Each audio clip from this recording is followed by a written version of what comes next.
Have you ever been haunted by a single moment? A memory that clings to you like a shadow, refusing to let go? It might have been a careless remark that slipped past your lips in a meeting, or the time you stumbled while walking into a crowded room, or that heavy silence that swallowed you whole when you didn't know what to say. On the surface, these seem like nothing, tiny fractures in an ordinary day. But inside, they echo like thunder. Hours later, maybe years later, you can still see it vividly. You replay it like a film stuck on a loop, pausing, rewinding, dissecting every frame. You imagine the faces of the people who were there, the way their eyes might have lingered on you, the judgment they surely carried afterward. You hear the whispers that probably never happened, but feel as if they did. And yet, if you were to ask those same people today, they wouldn't even remember. Not a word, not a glance. For them, the scene dissolved almost as soon as it happened, swept away by the tide of their own concerns. What burned in you was nothing more than a passing shadow for them. That contrast reveals something profound, a truth that Carl Jung understood with startling clarity. We walk through life under the illusion of a spotlight, believing a hidden beam follows us everywhere, exposing every flaw, magnifying every mistake for an audience that never blinks. But the truth? That spotlight doesn't exist.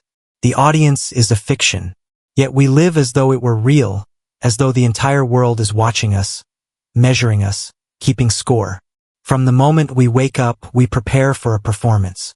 The clothes we wear, the words we choose, the way we frame a photo or rehearse a response. Every move shaped by the unspoken question. What will they think of me? Without realizing it, we spend much of our lives dancing for an invisible crowd. We second-guess a joke before telling it. We hesitate before posting a thought online. We replay conversations to make sure nothing sounded wrong. And all the while, we are haunted by this imagined gaze, by an audience that rarely, if ever, looks up from its own script. Jung called this the persona, the mask we wear for the world, the face we craft to be accepted, admired, safe. We polish it endlessly, defend it fiercely, terrified of the cracks. And in doing so, we forget it isn't who we truly are. Behind that mask lives the authentic self, the part of us that longs for wholeness, not performance, truth, not approval. But it stays hidden in the shadows, neglected and unheard. Here's the bitter irony. While you obsess over how others see you, they're doing the exact same thing. Everyone is trapped in their own cycle of self-consciousness, rehearsing for an audience too busy rehearsing their own lines to truly notice yours. What looks like connection is often just a chorus of silent performances, each of us lost in our own mirrors. Think about those nights you've stayed awake, replaying a single conversation word by word, as if your entire worth hung on a pause or a glance.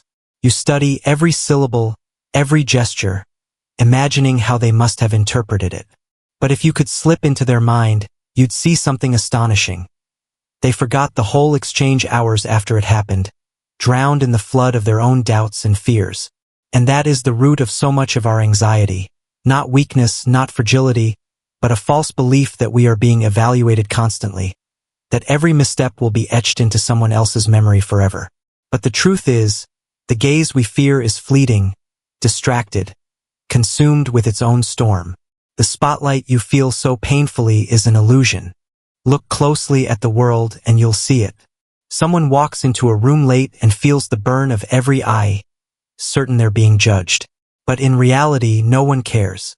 If anyone notices, the thought vanishes in seconds. Another person gives a presentation and later tortures themselves, convinced every hesitation, every stumble was mocked. But the truth? Everyone else was too lost in their own self-consciousness to notice. And maybe it's time to step out of that imagined spotlight, to stop performing for an audience that was never there, to finally breathe and let yourself be. Meanwhile, their colleagues sit just a few feet away, but they are not focused on the late arrival. They are lost in their own private battles, silently wondering if their last comment in the meeting sounded foolish, or if the hesitation in their voice betrayed insecurity. Someone else declines every invitation to social gatherings, convinced their quietness will brand them as boring, while another agonizes for hours over a single email, terrified that one poorly chosen word could destroy the image they've built. And yet, what ties all of these experiences together is not truth, it's illusion. The one who arrives late does not notice that someone else arrived even later. The one who obsesses over a shaky presentation forgets they cannot recall a single detail of anyone else's speech. The one who avoids a party is not labeled dull or unworthy. They simply fade quietly into the background because everyone else is too consumed with their own self-presentation. And the one who edits and rewrites every email fails to see the obvious. No one else has the time or the attention to scrutinize it with such merciless precision. Everyone is too busy wrestling with their own anxieties to fixate on yours. This is where Jung's insight cuts deep and, strangely, liberating. If the audience isn't watching, if the spotlight is nothing but a trick of the mind, then what remains is possibility. The possibility of freedom. To realize no one is paying as much attention as you imagined is to feel the weight begin to fall from your shoulders. It means you can risk being yourself without the constant fear of performing. It means the chains of imaginary judgment can start to loosen, allowing you to live not for the reflections in other people's eyes, but for the truth that rises from within. And maybe in that space something paradoxical happens. The less we strive to impress, the more real our connections become. Life feels lighter when you understand the stage was never real, the audience never there. Because this world, in so many ways, is a theater of silent anxieties, a play in which each actor imagines that all eyes are fixed on them, when in reality, every performer is inwardly consumed with their own lines, their own gestures, their own fragile sense of control. We live convinced there is an audience scrutinizing our every move, when in truth that audience is nothing more than a gathering of equally nervous actors, each one drowning in the same inner distractions, each one struggling to hold together the mask they wear for the world. And this illusion, powerful in ordinary life, has grown monstrous in the age of social media. We have built vast platforms designed not for communication, but for performance. Machines that feed the illusion that our lives are a spectacle eagerly awaited by others. We share photographs of our breakfast as though it were a cultural event. We post casual thoughts as if they were revelations destined to echo through time. We shape even the smallest fragments of our day as though the world were breathlessly waiting. The more carefully we curate these fragments, the more addicted we become to the fragile currency of validation. We edit our photos, polish our captions, frame our lives in ways that seem brighter, cleaner, more meaningful than the raw truth could ever be. But this comes at a price. Because when the likes don't arrive, when the recognition falls short, doubt begins to creep in. Anguish grows in the silence of expectation unmet. And in that silence, we forget that everyone else is doing the same thing. Constructing their own illusions, polishing their own masks, desperate for the same fleeting approval. Each person so busy holding their own performance together that they scarcely notice yours. Here is where the first crack appears in this theater of self-deception. Look at your own behavior and you'll see something startling. How much do you really engage with the posts of others? You glance for a moment, maybe click a like, then move on. Your attention rushes to the next image, the next caption, the next curated life. Rarely do you linger. Rarely do you truly reflect on the person behind the post. Your gaze is shallow, fragmented, restless. And if this is how you consume the lives of others, why assume their gaze on you is any different? Think of all the times you carried shame for something you said or did, believing it would be remembered forever, only to discover no one even recalls it. The root of this distortion is buried in what Carl Jung called the fundamental asymmetry of inner experience. You have full access to your own mind, its thoughts, its insecurities, its hopes and contradictions. You live inside an endless stream of inner dialogue, experiencing every tremor of doubt, every flicker of fear. This makes you feel like a uniquely complex, layered being. But when you look at others, you cannot see this hidden depth. You see only the surface, the gestures, the words, the curated smiles. Their struggles are invisible to you, and that invisibility creates a powerful illusion that everyone else is composed, certain, unbroken, while you alone are fragile, flawed, and watched by countless unseen eyes. In your own eyes, others seem simple, easier to read, less layered, less intricate than you. You imagine them as supporting characters, while you cast yourself as the central figure in a vast, complicated drama.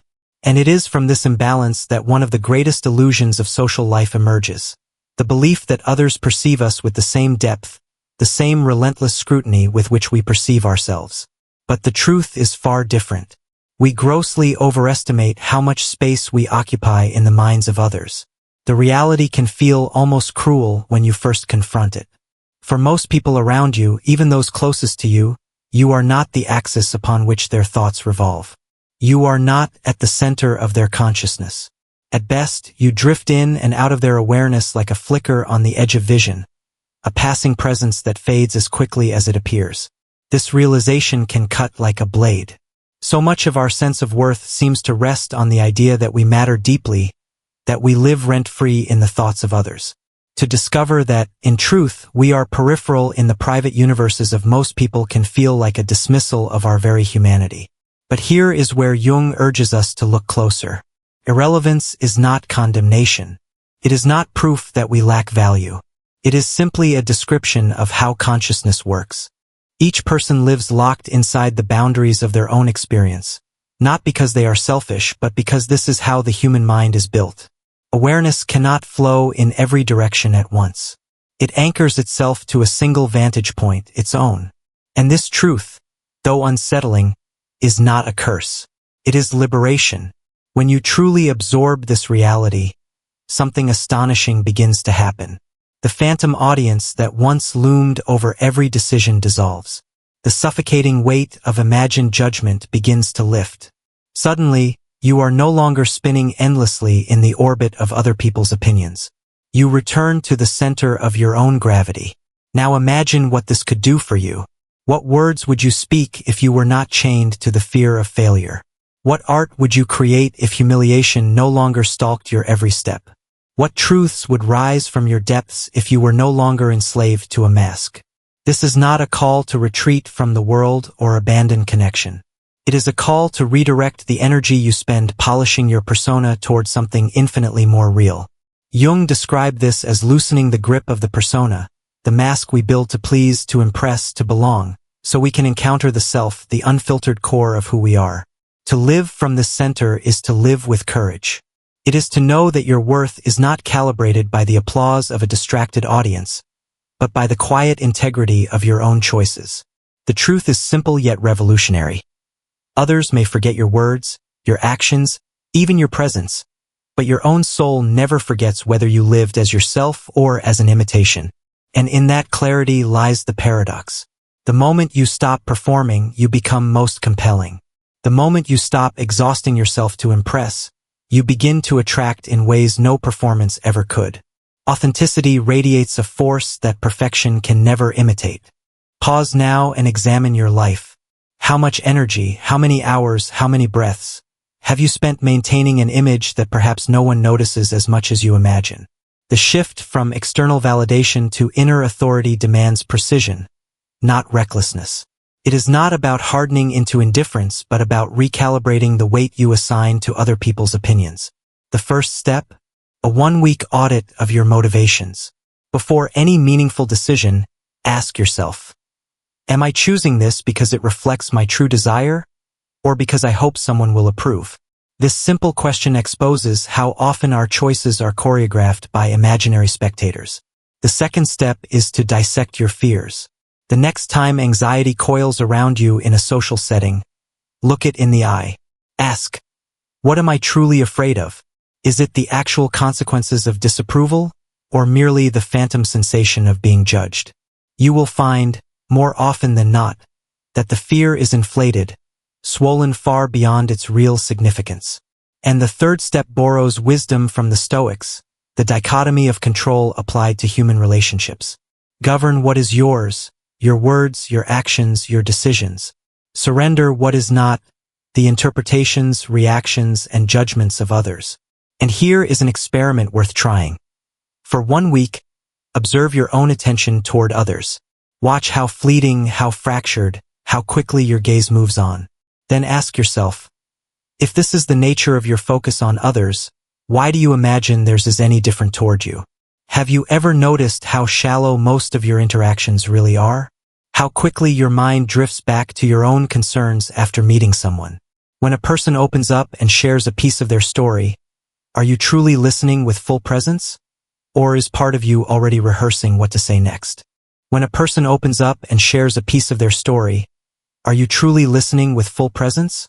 Or is part of you already rehearsing what to say next?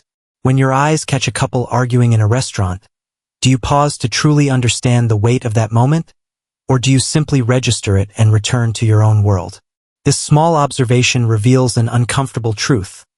The depth of attention you expect from others is often far greater than what you yourself offer. If your focus is fragile and easily pulled back into the orbit of your private universe, why imagine others will give you more than you are willing to give? The arithmetic of attention is merciless. Our minds are finite, and most of that energy is consumed by the endless storm of our inner dialogue, worries, ambitions, memories, and fears. And yet, there is a turning point, a practice so transformative it reshapes your existence. It is the art of anchoring yourself in your own center of approval. When this insight takes root, it does not feel like a minor shift. It feels like the axis of your entire being moves. Everything changes when your sense of gravity is no longer tied to external validation, but rests in the deep soil of inner coherence. This is not an instant revelation. It is a slow dismantling of illusions, a rewiring of the self. Before it happens, your life feels like an endless audition. Every room you walk into is a stage. Every silence feels loaded, a sign of rejection.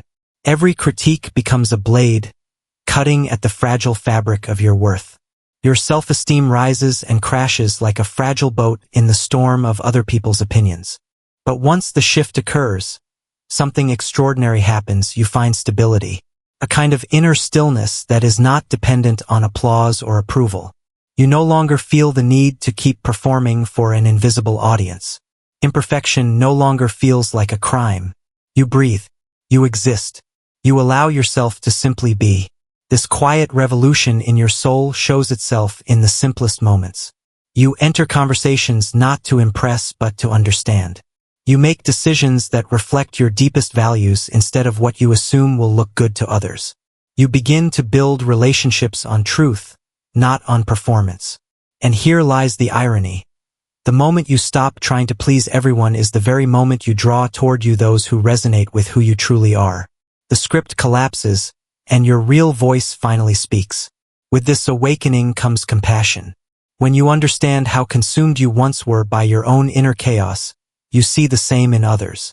And then criticism stops feeling personal because you recognize it for what it often is, a projection of their own fears and wounds.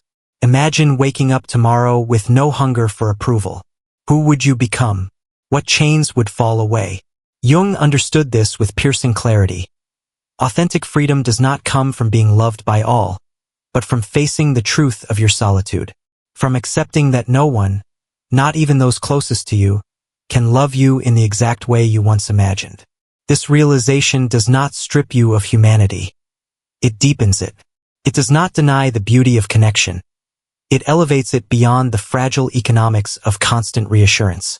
When you stop demanding that others feed your sense of worth, something almost sacred awakens within you. You stop moving through life as a beggar of validation and begin walking as someone whole. And then, when you look at others, you see them differently, not as sources of what you lack, but as fellow travelers carrying their own burdens of doubt, fear, and longing. You stop placing on them the impossible weight of confirming your existence. Instead, you meet them as equals, with a tenderness born not from need but from understanding. This is the liberation you never knew you were seeking. The end of roles, masks, and exhausting performances. The collapse of that endless mental theater where you spent years predicting reactions and editing yourself to please invisible judges. The fear of judgment that haunted your steps begins to dissolve like mist, and in its place, a vast, open space emerges. A life not of pretense, but of presence. And here lies the paradox. This awakening makes you more solitary and yet more connected than ever before. More solitary because you finally grasp the truth. Each of us is locked within the private cosmos of our own mind, and no one can completely enter another's depths. And yet, more connected because it is only when you accept this solitude that you discover the purest form of empathy. We are islands, yes, but islands bound together by the ocean of our shared loneliness. And when you see that, when you truly see it, something unbreakable forms within you. A quiet strength. A clarity that cannot be taken away. And from that day forward, you no longer live as a shadow cast by other people's approval. You live as the light of your own truth. To live with this understanding demands an uncommon kind of courage. It takes a rare bravery to walk away from the comfort of other people's approval, to step beyond the protective walls of validation that you've leaned on for so long. It takes discipline to build an inner compass, to craft values and standards of success that are truly yours, not borrowed from a society eager to tell you who to be. But the reward for this effort is beyond measure. It is freedom, the purest form of freedom. The freedom to exist unapologetically as yourself in a world obsessed with reshaping you into something predictable, convenient, and marketable. Carl Jung called this individuation, the sacred process of becoming who you truly are. And he believed it to be the destiny of every human soul. But to walk this path, you must release the crutches of constant validation. You must accept a truth that terrifies most, that freedom comes with full responsibility. It means writing your own story without the luxury of hiding behind excuses or the judgment of others. And this is why so many fear it. True freedom feels dangerous. It feels like standing alone on the edge of the unknown. And yet, it is the only freedom worth having, because it is the only one that cannot be taken from you. When you look back on your life through this lens, something becomes clear. Your most powerful moments of growth were never the times when you pleased everyone. They were the moments when you acted without permission, when you dared to be misunderstood, when you were willing to face criticism, rejection, even isolation because something deep within you called for more. Those moments were not comfortable. They were not safe, but they were transformative. And here is the quiet, liberating truth. When you stop living for the expectations of others, you don't just free yourself, you free them too. By no longer demanding their approval, you lift the invisible burden you placed on their shoulders.